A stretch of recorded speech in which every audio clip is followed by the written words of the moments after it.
ಬಾರಿ ಕಾಂಗ್ರೆಸ್ 5 ಗ್ಯಾರಂಟಿಗಳ ಘೋಷಣೆಗಳನ್ನು ಮಾಡಿ ಅಧಿಕಾರಕ್ಕೆ ಬಂದಿತ್ತು. ಬೇರೆ ಯಾರು ಏನು ಟೀಕೆಗಳು ಮಾಡಲಿ, ಒಂದು ವೇಳೆ 5 ಗ್ಯಾರಂಟಿಗಳು ಬಡವರಿಗೆ ದೊರಕತ್ತೆ ಅಂತಂದ್ರೆ ಖಂಡಿತವಾಗ್ಲೂ ನಾನಂತದಕ್ಕೆ ಯಾವತ್ತೂ ಕೂಡ ಆಕ್ಷೇಪ ವ್ಯಕ್ತಪಡಿಸೋದಿಲ್ಲ. ಆದರೆ ಗ್ಯಾರಂಟಿಗಳಿಗಾಗಿ ಇತರರಿಗೆ ಬರೆ ಹಾಕೋದಿದ್ದಿಲ್ಲ, ಅದು ತಪ್ಪು. ಇಲ್ಲ, ನಾನು ಸಂಪನ್ಮೂಲ ಕ್ರೋಢೀಕರಣ ಮಾಡ್ತೀನಿ, ನಾನು ಫ್ರೀಯಾಗಿ ಕೊಡ್ತೀನಪ್ಪ 53,000 ಕೋಟಿ ಹೇಗಾದ್ರೂ ಮಾಡ್ತೀನಿ ಅಂತ ಒಬ್ಬ ನಾಯಕನಿಗೆ ಅಂತ ತಲೆಗಳಿದ್ರೆ ಅದರಲ್ಲಿ ಎರಡು ಮಾತು. ಆದರೆ ಅದು ಒಂದು ಮಾಡೋಕೆ ಹೋಗಿ ಇನ್ನೊಂದು ಆಗಬಾರ್ದು. ಕೇವಲ ಅಧಿಕಾರಕ್ಕೆ ಬರಬೇಕು ಅಂತೇಳಿ ಗ್ಯಾರಂಟಿ ಕೊಡೋದು, ಆದರೆ ಅದು ಮಿಸ್ಫೈರ್ ಆಗೋದಿದೆಯಲ್ಲ, ಅದು ತಪ್ಪು. ಈಗ ನಾನು ಕತೆ ಹೇಳ್ತಾ ಇರುವಂತದ್ದು ಪಕ್ಕದ ತೆಲಂಗಾಣ. ಗ್ಯಾರಂಟಿಗೋಸ್ಕರ ಇವರೆಲ್ಲ ಘೋಷಣೆ ಮಾಡಿಬಿಟ್ಟು ಇಷ್ಟು ಫ್ರೀ ಕೊಡ್ತೀವಿ ಮತ್ತೊಂದು ಕೊಡ್ತೀವಿ ಅಂತ ಅಧಿಕಾರಕ್ಕೂ ಬಂದ್ರು. ಈಗ ದುಡ್ಡಿಲ್ಲ. ರೇವಂತ್ ರೆಡ್ಡಿ ಹೇಳೇ ಬಿಟ್ರು, ದುಡ್ಡಿಲ್ಲ, ಕೊಡೋಕ್ ದುಡ್ಡಿಲ್ಲ, ಆದ್ರೂ ಕೊಡ್ತೀನಿ. ಹೆಂಗೆ ಕೊಡ್ತೀನಿ, ಹೆಂಗ್ ಕೊಡ್ತೀನಿ, ಮಾರ್ತೀನಿ. ಏನ್ ಮಾಡ್ತೀಯ? ಏನ್ ಬೇಕಿದ್ರು ಮಾಡೋಕೆ ಸಿದ್ಧವಾಗಿದೆ ತೆಲಂಗಾಣ ಸರ್ಕಾರ. ಕರ್ನಾಟಕದಲ್ಲಂತೂ ಕಂಡ ವಸ್ತುಗಳ ಬೆಲೆ ಏರಿಕೆ ಆಗ್ತಾ ಇದೆ, ಜೇಬಿಗೆ ಕತ್ತರಿ ಹಾಕ್ತಾ ಇದೆ. ಮತ್ತೊಮ್ಮೆ ಹೇಳ್ತಾ ಇದ್ದೀನಿ, ಗ್ಯಾರಂಟಿ ಯೋಜನೆಗಳು ಬಡವರಿಗೆ ತಲುಪೋದಿದ್ರೆ ಯಾರ್ದು ಆಕ್ಷೇಪ ಇಲ್ಲ. ಆದ್ರೆ ಕಂಡವರ ಜೇಬಿಗೆ ಕತ್ತರಿ ಹಾಕಬಾರ್ದು. ಹೊಸ ಯೋಜನೆಗಳನ್ನು ಆಲೋಚನೆ ಮಾಡಬೇಕು, ಹೊಸ ಯೋಜನೆಗಳನ್ನು ತರಬೇಕು, ಆ ಯೋಜನೆಗಳಿಂದ ಲಾಭ ಬರುವಂಗಿರಬೇಕು. ತೆಲಂಗಾಣ ಸರ್ಕಾರ ಒಂದು ಹೆಜ್ಜೆ ಮುಂದೆ ಹೋಗಿದೆ. ಸರ್ಕಾರದ ಅಧೀನದಲ್ಲಿರುವಂತಹ 400 ಎಕರೆ ಕಾಡನ್ನ ಹರಾಜು ಮಾಡಿ ಮಾರಾಟ ಮಾಡೋಕೆ ಸಿದ್ಧವಾಗಿದೆ. ಆ ಮೂಲಕ ಬರೋದೆಷ್ಟು 10,000 ಕೋಟಿ. ಎಂಥ ಒಂದು ನೀಚ ನಿರ್ಧಾರ ಇದು. ಈ ರಿಪೋರ್ಟ್ ನೋಡಿ.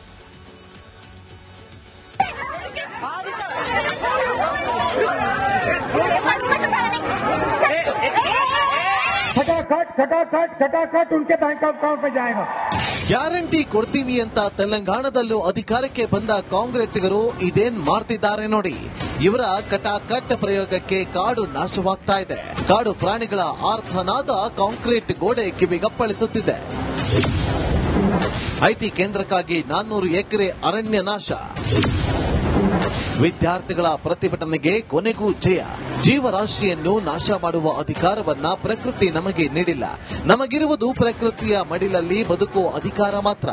ನಿಸರ್ಗದ ಆರ್ತನಾದ ಆಲಿಸಬೇಕು, ಅದಕ್ಕೆ ಸ್ಪಂದಿಸಬೇಕು. ಆದರೆ ತೆಲಂಗಾಣದ ಕಾಂಗ್ರೆಸ್ ಸರ್ಕಾರ ಪ್ರಕೃತಿ ಮಾತೆಯನ್ನ ಇನ್ನಿಲ್ಲದಂತೆ ಕಾಡ್ತಾ ಇದೆ. ಅದಕ್ಕೆ ಕಾರಣ ಇದೇ ಗ್ಯಾರಂಟಿ.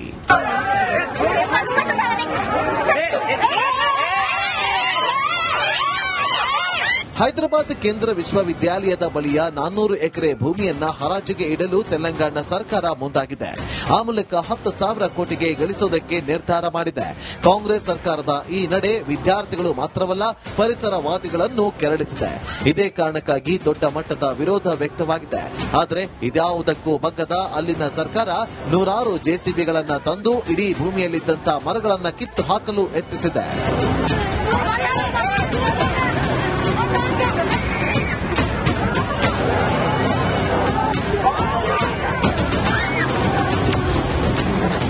ತೆಲಂಗಾಣ ಸರ್ಕಾರ ಒಂದು ಐಟಿ ಹಬ್ ಮಾಡಬೇಕಿತ್ತು. ಅದಕ್ಕಾಗಿ ಹೈದರಾಬಾದ್ ಸೆಂಟ್ರಲ್ ವಿವಿ ಪಕ್ಕದ 400 ಎಕರೆ ಜಾಗವನ್ನ ಆಯ್ಕೆ ಮಾಡಿಕೊಂಡಿತ್ತು. ಸರ್ಕಾರದ ನಡೆ ಅಲ್ಲೋಲ ಕಲ್ಲೋಲವನ್ನೇ ಸೃಷ್ಟಿ ಮಾಡಿದೆ. ಈ 400 ಎಕರೆ ಭೂಮಿ ಸಾಮಾನ್ಯದಲ್ಲ, ಅದು ಮೀಸಲು ಅರಣ್ಯ. ಅಲ್ಲಿ ಅಳಿವಿನಂಚಿನಲ್ಲಿರುವ ನೂರಾರು ಪ್ರಭೇದಗಳಿವೆ. ವೈವಿಧ್ಯಮಯ ಸಸ್ಯಗಳು, ಪ್ರಾಣಿ ಸಂಕುಲದ ನೆಲೆ ಇದೆ. ಆದರೂ ಕಾಂಗ್ರೆಸ್ ಸರ್ಕಾರ ಕಾಡನ್ನೇ ಆಯ್ಕೆ ಮಾಡಿದೆ.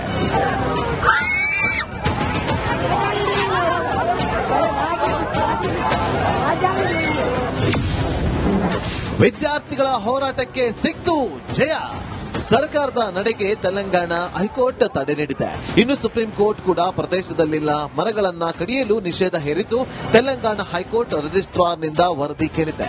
ಆದ್ದರಿಂದ ಹೈದರಾಬಾದ್ ಸೆಂಟ್ರಲ್ ವಿವಿ ವಿದ್ಯಾರ್ಥಿಗಳಿಗೆ ಜಯ ಸಿಕ್ಕಂತಾಗಿದೆ. Rajashekhar Jahagirdar, news desk, Republic Kannada. ಬಾರಿ ಕಾಂಗ್ರೆಸ್ 5 ಗ್ಯಾರಂಟಿಗಳ ಘೋಷಣೆಗಳನ್ನು ಮಾಡಿ ಅಧಿಕಾರಕ್ಕೆ ಬಂದಿತ್ತು. ಬೇರೆ ಯಾರು ಏನು ಟೀಕೆಗಳು ಮಾಡಲಿ, ಒಂದು ವೇಳೆ 5 ಗ್ಯಾರಂಟಿಗಳು ಬಡವರಿಗೆ ದೊರಕತ್ತೆ ಅಂತಂದ್ರೆ ಖಂಡಿತವಾಗ್ಲೂ ನಾನಂತದಕ್ಕೆ ಯಾವತ್ತೂ ಕೂಡ ಆಕ್ಷೇಪ ವ್ಯಕ್ತಪಡಿಸೋದಿಲ್ಲ. ಆದರೆ ಗ್ಯಾರಂಟಿಗಳಿಗಾಗಿ ಇತರರಿಗೆ ಬರೆ ಹಾಕೋದಿದ್ದಿಲ್ಲ, ಅದು ತಪ್ಪು. ಇಲ್ಲ, ನಾನು ಸಂಪನ್ಮೂಲ ಕ್ರೋಢೀಕರಣ ಮಾಡ್ತೀನಿ, ನಾನು ಫ್ರೀಯಾಗಿ ಕೊಡ್ತೀನಪ್ಪ 53,000 ಕೋಟಿ ಹೇಗಾದ್ರೂ ಮಾಡ್ತೀನಿ ಅಂತ ಒಬ್ಬ ನಾಯಕನಿಗೆ ಅಂತ ತಲೆಗಳಿದ್ರೆ ಅದರಲ್ಲಿ ಎರಡು ಮಾತು. ಆದರೆ ಅದು ಒಂದು ಮಾಡೋಕೆ ಹೋಗಿ ಇನ್ನೊಂದು ಆಗಬಾರ್ದು. ಕೇವಲ ಅಧಿಕಾರಕ್ಕೆ ಬರಬೇಕು ಅಂತೇಳಿ ಗ್ಯಾರಂಟಿ ಕೊಡೋದು, ಆದರೆ ಅದು ಮಿಸ್ಫೈರ್ ಆಗೋದಿದೆಯಲ್ಲ, ಅದು ತಪ್ಪು. ಈಗ ನಾನು ಕತೆ ಹೇಳ್ತಾ ಇರುವಂತದ್ದು ಪಕ್ಕದ ತೆಲಂಗಾಣ. ಗ್ಯಾರಂಟಿಗೋಸ್ಕರ ಇವರೆಲ್ಲ ಘೋಷಣೆ ಮಾಡ್ಬಿಟ್ರು, ಇಷ್ಟು ಫ್ರೀ ಕೊಡ್ತೀವಿ ಮತ್ತೊಂದು ಕೊಡ್ತೀವಿ ಅಂತ ಅಧಿಕಾರಕ್ಕೂ ಬಂದ್ರು. ಈಗ ದುಡ್ಡಿಲ್ಲ. ರೇವಂತ್ ರೆಡ್ಡಿ ಹೇಳೇ ಬಿಟ್ರು, ದುಡ್ಡಿಲ್ಲ, ಕೊಡೋಕ್ ದುಡ್ಡಿಲ್ಲ, ಆದ್ರೂ ಕೊಡ್ತೀನಿ. ಹೆಂಗೆ ಕೊಡ್ತೀನಿ, ಹೆಂಗ್ ಕೊಡ್ತೀನಿ, ಮಾರ್ತೀನಿ. ಏನ್ ಮಾಡ್ತೀಯ? ಏನ್ ಬೇಕಿದ್ರು ಮಾಡೋಕೆ ಸಿದ್ಧವಾಗಿದೆ ತೆಲಂಗಾಣ ಸರ್ಕಾರ. ಕರ್ನಾಟಕದಲ್ಲಂತೂ ಕಂಡ ವಸ್ತುಗಳ ಬೆಲೆ ಏರಿಕೆ ಆಗ್ತಾ ಇದೆ, ಜೇಬಿಗೆ ಕತ್ತರಿ ಹಾಕ್ತಾ ಇದೆ. ಮತ್ತೊಮ್ಮೆ ಹೇಳ್ತಾ ಇದ್ದೀನಿ, ಗ್ಯಾರಂಟಿ ಯೋಜನೆಗಳು ಬಡವರಿಗೆ ತಲುಪೋದಿದ್ರೆ ಯಾರ್ದು ಆಕ್ಷೇಪ ಇಲ್ಲ, ಆದ್ರೆ ಕಂಡವರ ಜೇಬಿಗೆ ಕತ್ತರಿ ಹಾಕಬಾರ್ದು. ಹೊಸ ಯೋಜನೆಗಳನ್ನು ಆಲೋಚನೆ ಮಾಡಬೇಕು, ಹೊಸ ಯೋಜನೆಗಳನ್ನು ತರಬೇಕು, ಆ ಯೋಜನೆಗಳಿಂದ ಲಾಭ ಬರುವಂಗಿರಬೇಕು. ತೆಲಂಗಾಣ ಸರ್ಕಾರ ಒಂದು ಹೆಜ್ಜೆ ಮುಂದೆ ಹೋಗಿದೆ. ಸರ್ಕಾರದ ಅಧೀನದಲ್ಲಿರುವಂತಹ 400 ಎಕರೆ ಕಾಡನ್ನ ಹರಾಜು ಮಾಡಿ ಮಾರಾಟ ಮಾಡೋಕೆ ಸಿದ್ಧವಾಗಿದೆ. ಆ ಮೂಲಕ ಬರೋದಷ್ಟು 10,000 ಕೋಟಿ. ಎಂಥ ಒಂದು ನೀಚ ನಿರ್ಧಾರ ಇದು. ಈ ರಿಪೋರ್ಟ್ ನೋಡಿ.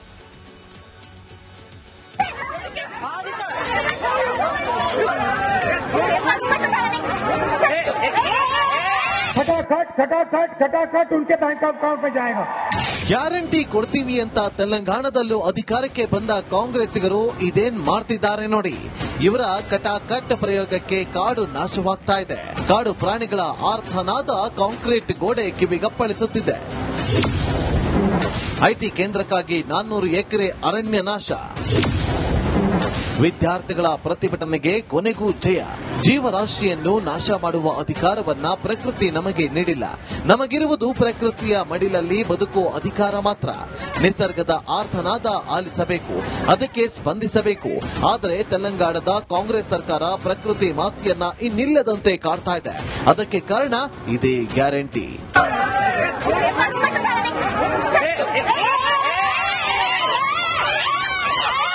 ಹೈದರಾಬಾದ್ ಕೇಂದ್ರ ವಿಶ್ವವಿದ್ಯಾಲಯದ ಬಳಿಯ 400 ಎಕರೆ ಭೂಮಿಯನ್ನ ಹರಾಜಿಗೆ ಇಡಲು ತೆಲಂಗಾಣ ಸರ್ಕಾರ ಮುಂದಾಗಿದೆ. ಆ ಮೂಲಕ 10,000 ಕೋಟಿಗೆ ಗಳಿಸೋದಕ್ಕೆ ನಿರ್ಧಾರ ಮಾಡಿದೆ. ಕಾಂಗ್ರೆಸ್ ಸರ್ಕಾರದ ಈ ನಡೆ ವಿದ್ಯಾರ್ಥಿಗಳು ಮಾತ್ರವಲ್ಲ, ಪರಿಸರವಾದಿಗಳನ್ನು ಕೆರಳಿಸಿದೆ. ಇದೇ ಕಾರಣಕ್ಕಾಗಿ ದೊಡ್ಡ ಮಟ್ಟದ ವಿರೋಧ ವ್ಯಕ್ತವಾಗಿದೆ. ಆದರೆ ಇದ್ಯಾವುದಕ್ಕೂ ಬಗ್ಗದ ಅಲ್ಲಿನ ಸರ್ಕಾರ ನೂರಾರು ಜೆಸಿಬಿಗಳನ್ನ ತಂದು ಇಡೀ ಭೂಮಿಯಲ್ಲಿದ್ದಂಥ ಮರಗಳನ್ನು ಕಿತ್ತು ಹಾಕಲು ಯತ್ನಿಸಿದೆ.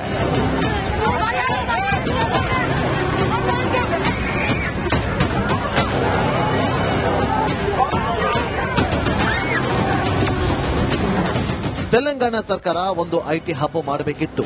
ಅದಕ್ಕಾಗಿ ಹೈದರಾಬಾದ್ ಸೆಂಟ್ರಲ್ ವಿವಿ ಪಕ್ಕದ 400 ಎಕರೆ ಜಾಗವನ್ನ ಆಯ್ಕೆ ಮಾಡಿಕೊಂಡಿತ್ತು. ಸರ್ಕಾರದ ನಡೆ ಅಲ್ಲೋಲ ಕಲ್ಲೋಲವನ್ನೇ ಸೃಷ್ಟಿ ಮಾಡಿದೆ. ಈ 400 ಎಕರೆ ಭೂಮಿ ಸಾಮಾನ್ಯದಲ್ಲ, ಅದು ಮೀಸಲು ಅರಣ್ಯ. ಅಲ್ಲಿ ಅಳಿವಿನಂಚಿನಲ್ಲಿರುವ ನೂರಾರು ಪ್ರಭೇದಗಳಿವೆ. ವೈವಿಧ್ಯಮಯ ಸಸ್ಯಗಳು, ಪ್ರಾಣಿ ಸಂಕುಲದ ನೆಲೆ ಇದೆ.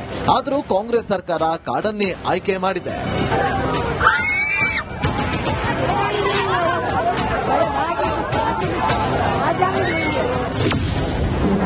ವಿದ್ಯಾರ್ಥಿಗಳ ಹೋರಾಟಕ್ಕೆ ಸಿಕ್ತು ಜಯ. ಸರ್ಕಾರದ ನಡೆಗೆ ತೆಲಂಗಾಣ ಹೈಕೋರ್ಟ್ ತಡೆ ನೀಡಿದೆ. ಇನ್ನು ಸುಪ್ರೀಂ ಕೋರ್ಟ್ ಕೂಡ ಪ್ರದೇಶದಲ್ಲಿಲ್ಲ ಮರಗಳನ್ನ ಕಡಿಯಲು ನಿಷೇಧ ಹೇರಿದ್ದು ತೆಲಂಗಾಣ ಹೈಕೋರ್ಟ್ ರಿಜಿಸ್ಟ್ರಾರ್ನಿಂದ ವರದಿ ಕೇಳಿದೆ.